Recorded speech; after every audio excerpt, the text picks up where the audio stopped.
Just under 2 weeks ago, Nintendo announced their newest creation, the Nintendo Labo, or Labo, or whatever the fuck it's called. It promises to be a new line of interactive build and play experiences that combine DIY creations with the magic of Nintendo. It's basically a DIY kit that you buy, build, and then use to enhance your gaming experience on the Switch. You insert your controllers into your little cardboard thingy that you've built and use it to play the new games that are created for it. It's kind of like the way you could use the wheel to steer in Mario Kart for the Wii, except if the wheel was made of cardboard and you just had to build it yourself. So how have people reacted to the announcement? Well, just like any time Nintendo does anything, there have been many people sucking them off to the high heavens, and an equal amount of people tearing them a new asshole with ridicule. I love to piss all over Nintendo as much as the next guy. That's obvious if you've watched my videos, but I'm also very fond of them too. I love to hate Nintendo and I hate to love them. This is the perfect opportunity to exhibit both of my attitudes, because the Nintendo Labo is Nintendo in a nutshell. It's the archetype of their best and their worst molded together. Let me explain what I mean. I don't know about you, but I'm pretty tired of the ultra seriousness in the gaming industry, of the redundant sequels, of the crippling fear of risk taking and originality. Nintendo have always been pioneers of change, but they haven't always been successful. I don't think it's unfair to say that they've had their fair share of gimmicks and misses, but it's too easy to fall into the trap of laughing at them when they do get it wrong.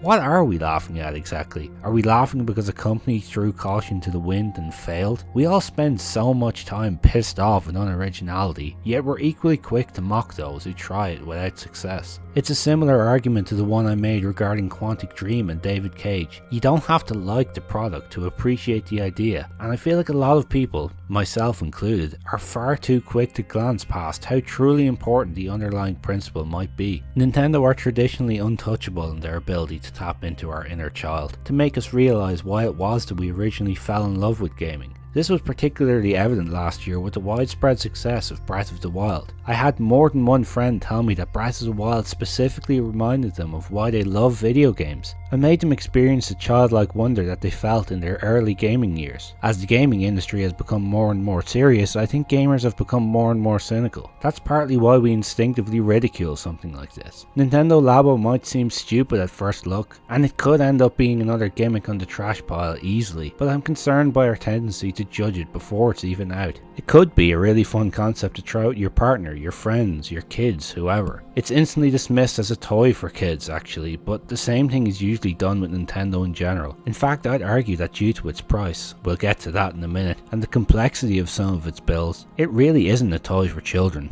It's a toy for you and your inner child to experience. Well, it might be for you, it might not. For all their ingenuity and all their creativity though, we then get to the price. Oh Nintendo, oh fucking Nintendo, for the love of fuck. This is why Nintendo Labo is the perfect amalgamation of old and new Nintendo, good and bad Nintendo. You take all their creativity, all their ingenuity, and you combine it with their massive fucking greed boner that hasn't gone down in years. Each kit goes for about $70 or $80.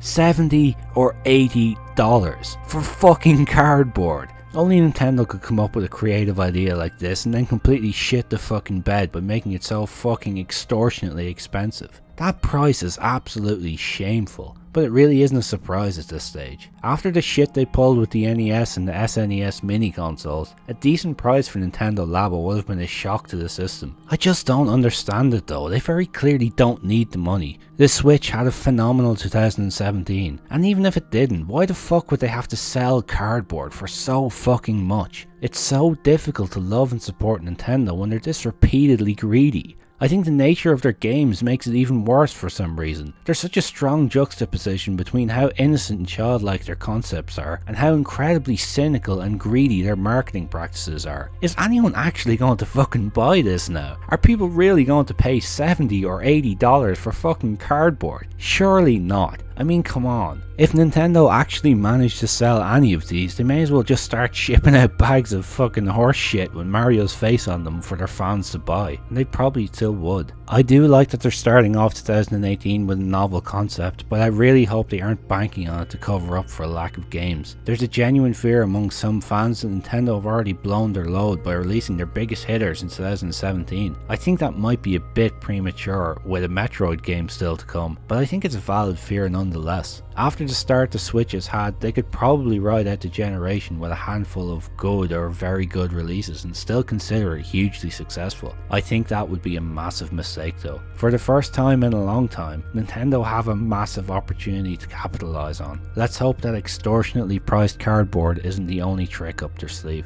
Let me know your thoughts on Nintendo Labo and all of this. I'm looking forward to hearing them. I can't wait. Comment below or message me on Twitter @OptionalStealth, and until next time, go play some games.